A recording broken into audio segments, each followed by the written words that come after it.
ever feel like you're just drowning in yeses? Totally get it. Even when, like, deep down, you're like, no, no, no, no, no. You know that feeling? Yeah. It's like you're constantly, like, bending over backwards for everyone else, and then there's just zero time left for you. Yeah. So today, we are diving into the world of setting boundaries. Woo! Yes. And no, don't worry. This isn't about, like, turning into a no robot. Right. Like, walking around being like, no.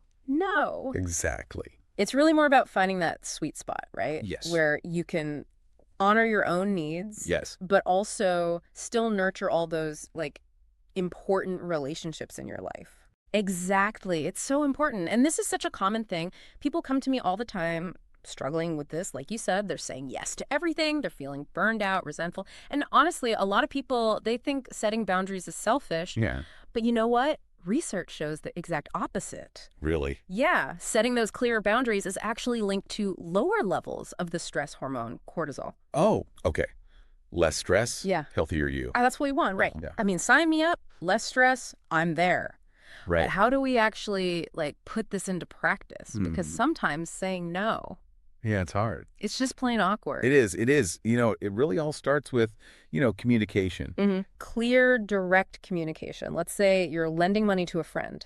Instead of being all wishy-washy, like, oh, pay me back whenever, you could say something like, hey, how about you pay me back by date? That way we're both on the same page. Oh, I like that. Right. Because who wants that awkward, can you pay me back conversation with friends? Oh, it's worse. So it's about setting those expectations up front. Yes, exactly. And, this actually ties into self-care, Okay. which is often like the big why behind our need for boundaries in the first place. Yeah, that makes sense. When you prioritize yourself, and I'm not just talking, bubble baths and face masks here, I'm talking anything that really refuels you, it allows you to then show up for others in a more genuine and meaningful way. When you say that, it actually makes me think about how I used to think self-care was like me trying to meditate. Okay, yeah. In the middle of like a to-do list explosion. Oh, I've been there. It was a disaster. Yeah, It was like trying to find Zen in a mosh pit. exactly. Not happening. It was only when I started like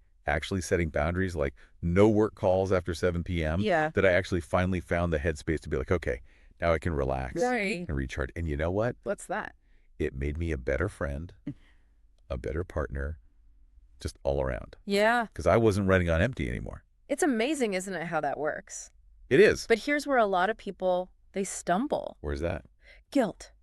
The guilt. We think that by saying no, it makes us a bad friend or a bad partner, when really it's the opposite. Because when you're honest about your limits, Yeah. you're actually building trust. That's a really good point. Right. I like that. But how do you actually say no and then not have that like tidal wave of guilt? Oh, yeah. Think about it this way. You're offering a different kind of yes. Okay. So let's say you don't have the bandwidth to bake for the school bake sale. Instead of, yeah, I can do that.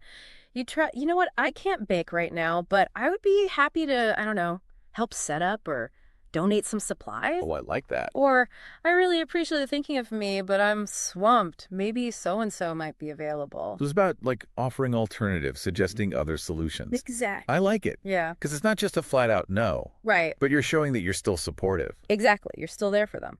But what happens, like when you set a boundary Yes. and then you cave Oh, we've all been there. because life happens, people pressure us, Yeah. and suddenly your boundary is like as flimsy as, I don't know, a wet napkin. Yes, I love that analogy. A wet napkin. But that's where consistency comes in. Okay. You've got to stay strong. Think of boundaries kind of like that fence, right? Okay. A wobbly fence, super easy to cross, but a strong, consistent one that defines your space. It lets people know what to expect. Makes sense. It's kind of like, when you're training a puppy. Oh, tell me about it. I've got this mischievous little terrier Now, I love terriers. testing those boundaries all the time. Of course they do. It's in their nature. If you're not consistent with the rules, Yes, they're never going to learn. And you both end up frustrated. for sure. Boundaries are the same way. When you stick to them, you're teaching people how to treat you. That's a really good point. Yeah. It's like setting the standard. Exactly. Okay, so we've talked about setting boundaries for ourselves, but what about respecting other people's boundaries? Oh, so important. It's a two-way street for sure. Yeah. Healthy relationships, Yeah. they thrive on mutual respect. Love that. So if your friend has that no work calls after 9 p.m. rule, you honor it.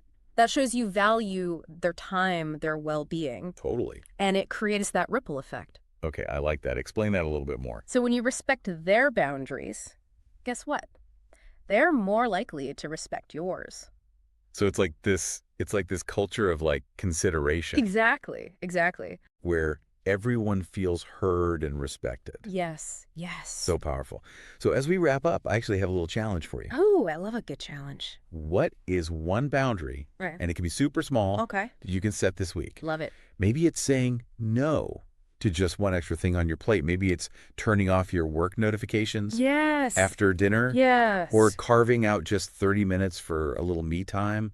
Whatever it is, Yeah. write it down. Such a good tip. And then even like practice saying it out loud. Because sometimes when we hear it, Yeah. it's like, okay, I can do this. Totally. And just remember, setting boundaries, it's not like you reach the finish line and you're done. Right. It's a journey. It is. So celebrate all those steps along the way, because those little acts of self-respect can lead to some massive changes They can. They really can. in your life, your relationships, everything. Exactly. So go out there, set those boundaries, You got this. and we will catch you in the next deep dive.